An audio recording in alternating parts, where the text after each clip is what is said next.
नमस्कार। आज का पहला प्रश्न है, क्यों पले पीस कर किसी को तू, है बहुत पालिसी बुरी तेरी, हम रहे चाहते पटाना ही, पेट तुझसे पटी नहीं मेरी। उपर्युक्त काव्य पंक्तियाँ किस रचनाकार की हैं? तो इसका सही जवाब ऑप्शन बी है, अयोध्या सिंह उपाध्याय हरिऔध। अगला क्वेश्चन है, निर्मल वर्मा द्वारा रचित कहानी नहीं है। निर्मल वर्मा द्वारा रचित कहानी नहीं है, तो इसका सही जवाब ऑप्शन डी है, बादलों के घेरे में। बादलों के घेरे में कहानी कृष्णा सोबती जी की है। अगला क्वेश्चन है कि यह कथन शक्ति व्युत्पत्ति और अभ्यास समन्वित रूप में काव्य हेतु है, निम्नलिखित में से किसका कथन है कि शक्ति व्युत्पत्ति और अभ्यास समन्वित रूप में काव्य हेतु है? यह कथन मम्मट का है।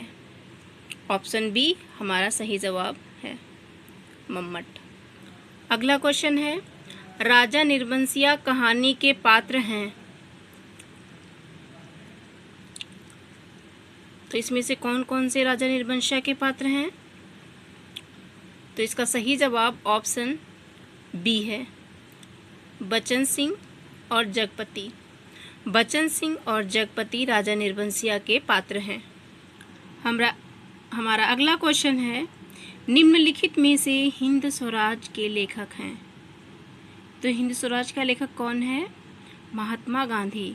तो हमारा सही जवाब है ऑप्शन ए, महात्मा गांधी। अगला क्वेश्चन है, निम्नलिखित में से कौन सी भाषा आर्य भाषाओं में शामिल नहीं है? तो इसका सही जवाब अरबी। अरबी आर्य भाषाओं में शामिल नहीं है। अरबी किस भाषा परिवार की भाषा है? तो ये शामी हामी भाषा परिवार की भाषा है। अगला क्वेश्चन है, निम्नलिखित में से कौन चंदन बाला रास के रचयिता हैं? तो इसका सही जवाब ऑप्शन डी है, आशुग। आसगु चंदन बाला रास के रचयिता हैं।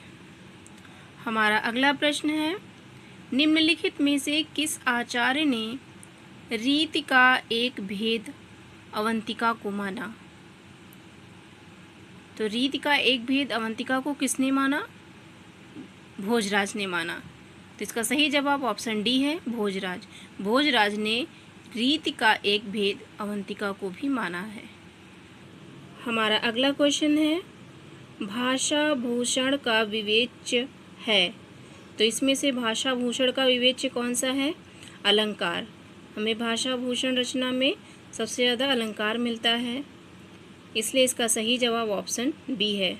हमारा अगला प्रश्न है, सुंदरता का आलोक स्रोत है, फूट पड़ा मेरे मन में, जिससे नवजीवन का प्रभात होगा फिर जग के आंगन में। फिर से सुनिएगा, सुंदरता का आलोक स्रोत है, फूट पड़ा मेरे मन में, जिससे नवजीवन का प्रभात होगा फिर जग के आंगन में। उपयुक्त पंक्तियों के रचयिता कौन है? तो इसका सही जवाब ऑप्शन बी है, सुमित्रा नंदन पंत।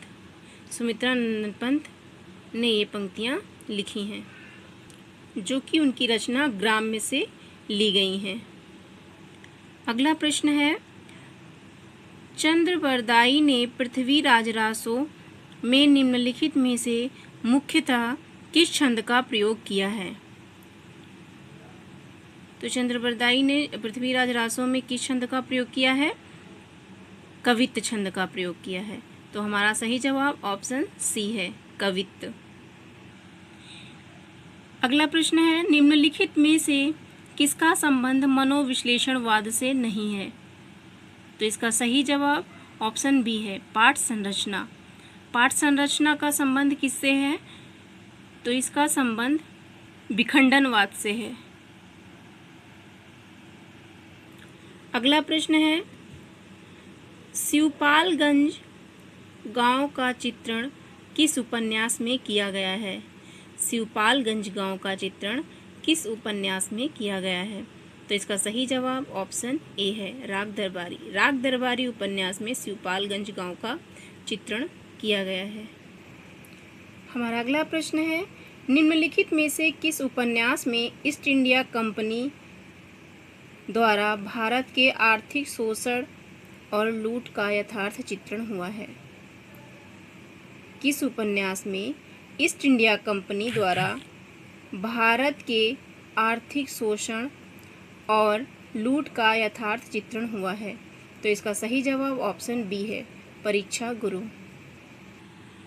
हमारा अगला प्रश्न है कि निम्नलिखित में से कौन सी कहानी ठुमरी कहानी संग्रह में संग्रहित नहीं है? कौन सी कहानी ठुमरी कहानी संग्रह में नहीं है? तो इसमें सही जवाब होगा इसका ऑप्शन ए, आदिम रात्रि की महक। आदिम रात्रि की महक ठुमरी कहानी संग्रह में संग्रहित नहीं है, जबकि तीसरी कसम, पंचलाइट और रसप्रिया ये तीनों कहानियाँ ठुमरी कहानी संग्रह में संकलित हैं। अगला प्रश्न, परिंदे संग्रह में संकलित कहानियों की संख्या कितनी है? परिंदे कहानी संग्रह में संकलित कहानियों की संख्या कितनी है? तो इसका सही जवाब ऑप्शन सी है, 7। परिंदे कहानी संग्रह में कुल कहानियों की संख्या 7 है। तो कैसी लगी आज की प्रश्नोत्तरी, ज़रूर बताइएगा और हमारे चैनल को लाइक एंड सब्सक्राइब करिएगा। जय हिंद।